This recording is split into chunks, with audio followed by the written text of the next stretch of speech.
தொடர்ந்து நம்ம போர் நிலவரங்களை பார்த்துட்டு இருக்கோம். இப்போ வந்திருக்கக்கூடிய சில முக்கியமான தகவலை ஒரு தொகுப்பா பார்க்கலாம். அதுக்கு முன்னாடி ஒரு முக்கியமான விஷயம், உங்களுக்கு பிஎஃப் அமௌண்ட் எடுக்கிறதுல சிரமம் இருந்தால் இவங்களை தொடர்பு கொள்ளுங்க. இவங்க உங்களுக்கு அதில் ஹெல்ப் பண்ணுவாங்க. அதே மாதிரி உங்களுக்கு இன்கம் டேக்ஸ் ஃபைல் பண்ணுறதுல தேவை இருந்தால் இவங்களை தொடர்பு கொள்ளுங்க. வெறும் கம்மியான சார்ஜ்லேயே உங்களுக்கு அதை செஞ்சு கொடுப்பாங்க. இப்போ நம்ம வீடியோக்குள்ளே போகலாம். முதல் விஷயமே பாத்தீங்கன்னா, அமெரிக்கா இப்போதும் என்ன அறிவிப்பு கொடுத்திருக்காங்கன்னா, நாங்க ஈரானை மறுபடியும் அட்டாக் பண்ணுவோம் அப்படிங்கக்கூடிய அறிவிப்பை கொடுத்திருக்காங்க. நேற்று தான் சொன்னாங்க, இல்ல நாங்க ஒரு தடவை தான் அடிச்சோம், எங்களுடைய ஹெலிகாப்டர் அடிச்சனாலதான் அடிச்சோம், இனிமேல் அடிக்க மாட்டோம்னு சொன்னாங்க. ஆனா மறுபடியும் பாத்தீங்கன்னா என்ன பண்ணிருக்காங்க, ஒரு 12 மணி நேரத்திலேயே இல்ல மறுபடியும் அடிப்போம் அப்படிங்கக்கூடிய ஒரு அறிவிப்பை கொடுத்திருக்காங்க. காரணம் என்னன்னு பாத்தீங்கன்னா, இப்படியே நம்ம ஓட்டிட்டு இருக்க முடியாது. ஒன்னா நீங்க சமாதானத்தை கொண்டு வரணும், இல்ல போராவது பண்ணணும்.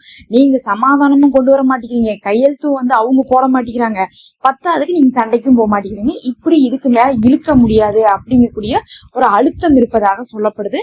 பார்க்கலாம், அமெரிக்கா இது வார்த்தையாக மட்டும் சொல்றாங்களா, பங்கு சந்தையில ஏதாவது ஒரு மாற்றம் வரணும், அவங்களுக்கு பெரிய லாபம் வரணும், தொழிலுக்காக இது சொல்றாங்களா, இல்ல உண்மையாலுமே சண்டையை ஆரம்பிக்க போறாங்களா அப்படிங்கறதை பொறுத்து இருந்து பார்க்கலாம். ஆனா அமெரிக்கா இந்த மாதிரி அப்பப்ப என்ன பண்ணுவாங்க, அடிக்க போறோம்னு சொல்றதும், அதுக்கப்புறம் ஈரானை அழிக்க போறோம்னு சொல்றதும், அதுக்கு பின்னாடி சமாதானம் வந்துருச்சு கையெழுத்து போடுறதுக்கு அவங்க வந்துட்டு இருக்காங்கன்னு சொல்றதெல்லாம் புதுசு இல்ல. ஒரு தடவைக்கு காலையில ஒரு மாதிரி சொல்லுவாங்க, சாயங்காலம் ஒரு மாதிரி சொல்லுவாங்க. ஆனா கடைசியா இப்ப என்ன பண்ணிருக்காங்க, கடைசியா இதைதான் சொல்லி வச்சிருக்காங்க, நாங்க அடிக்க போறோம் அப்படின்னு சொல்லிட்டு அமெரிக்கா சொல்லி வச்சிருக்காங்க. இது ஈரானுக்கு ஒரு அச்சுறுத்தலா சொல்லியிருக்காங்களாமா. அதுக்குதான் ஈரான் என்ன சொன்னாங்கன்னா, நீங்க வந்தீங்கன்னா அன்ஆன்சரா விட மாட்டோம், அதாவது நீங்க எங்களை அடிச்சா பதிலுக்கு நாங்க பதில் கொடுப்போங்கிறாங்க. அன்ஆன்சர்னா என்னன்னா, நாங்க பதிலே கொடுக்க மாட்டோம் நீங்க நினைச்சிட்டு இருக்காதீங்க, நீங்க அடிச்சுக்கிட்டே இருப்பீங்க, நாங்க வாங்கிட்டே இருப்போம் அப்படின்னு நினைச்சிட்டு இருக்க வேண்டாம்.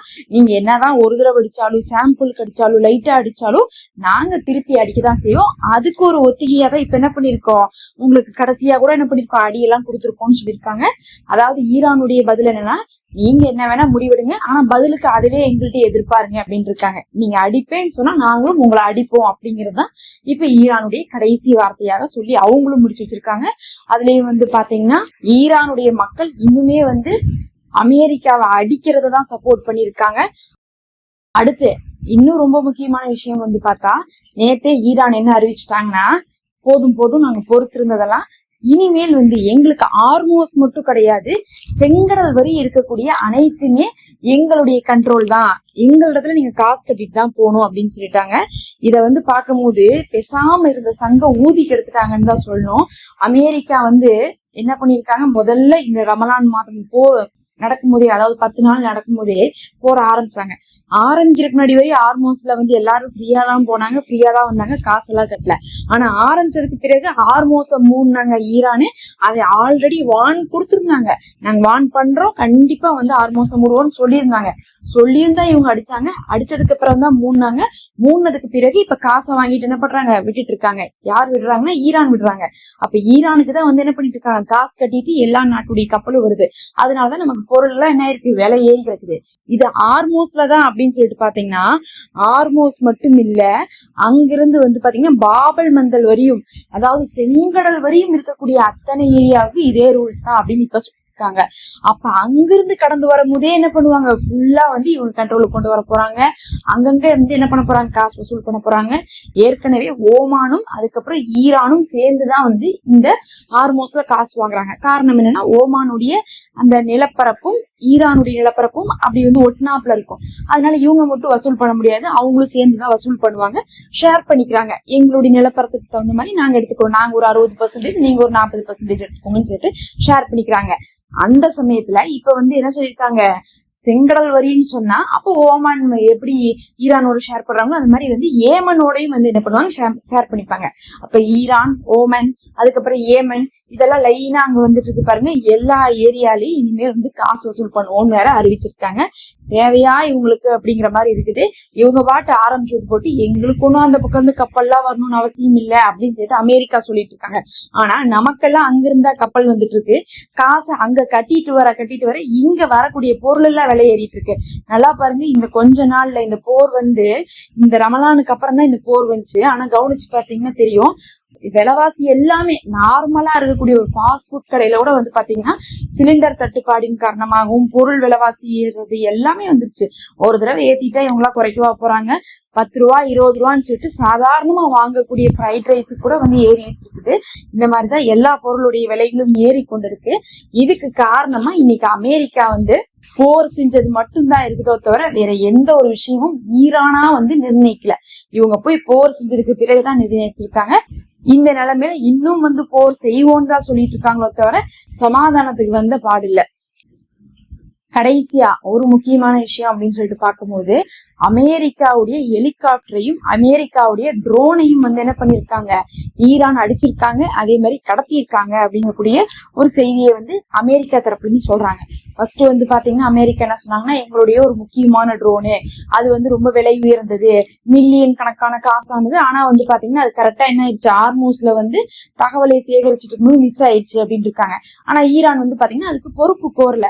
ஆனா அந்த ஏரியா யார் கண்ட்ரோல்ல இருந்தா ஈரானுடைய கண்ட்ரோல்ல தான் இருக்குது. அமெரிக்கா ஒரு ட்ரோனை ஏவுறாங்க, அந்த ட்ரோன் மிஸ் ஆகுது அப்படின்னா அது எங்க இருக்குது, அது வந்து விழுந்து வெடிச்சிருச்சா, எந்த தகவலும் கண்டுபிடிக்க முடியல அப்படின்னா என்ன அர்த்தம்னா அதை யாரோ வந்து என்ன பண்ணிட்டாங்க, கைப்பற்றிட்டாங்கன்னு அர்த்தம். அப்ப அந்த ஏரியா யாருதோ அவங்களதான் நினைப்பாங்க. அப்ப ஐஆர்ஜிசி இருக்கக்கூடிய ஏரியாவுக்கு இவங்க அமுச்சு விட்டுருக்கறதுனால ஐஆர்ஜிசி தான் பிடிச்சிருக்காங்கன்னு சொல்லிட்டு அமெரிக்கா கம்ப்ளைண்ட் பண்றாங்க. ஆனா ஈரான் வந்து அதை பத்தி எதுவும் பேசாம அமைதியா இருக்காங்க. அதே சமயத்துல அமெரிக்காவும் வந்து தேவையில்லாம என்ன பண்றாங்க, ஐஆர்ஜிசி இருக்கக்கூடிய ஏரியாவுக்கு போய் ட்ரோனையும் அதுக்கப்புறம் வந்து ஹெலிகாப்டரையும் அனுப்புறதுனாலதான் இந்த மாதிரி என்ன ஆகுது, ராணுவ நடவடிக்கையில எடுக்கிற மாதிரி இருக்குது. ஆனா வெளிப்படையா அவங்க சொல்ல மாட்டாங்க.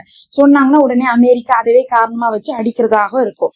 அதே சமயத்துல நேத்து என்ன சொல்லியிருந்தாங்க, அப்பாச்சி ஹெலிகாப்டரை வந்து அடிச்சுட்டாங்க முந்தா நேத்து, அதனாலதான் நாங்க வந்து அமெரிக்கா இப்போது ஈரான் அடிச்சிருக்கோம்னு சொல்லிட்டு நேத்து அடிச்சதுக்கு வேற காரணம் சொல்லியிருந்தாங்க. இந்த ஹெலிகாப்டர் வந்து அடிச்சதே வந்து பாத்தீங்கன்னா ஈரான் கிளைம் பண்றாங்களா அப்படின்னு கேட்டீங்கன்னா இன்னும் வந்து ஈரான்லாம் கிளைம் பண்ணவே இல்லை. அமெரிக்கா தான் சொல்லிட்டு இருக்காங்க அப்பாச்சி ஹெலிகாப்டர் அடிக்கப்பட்டது.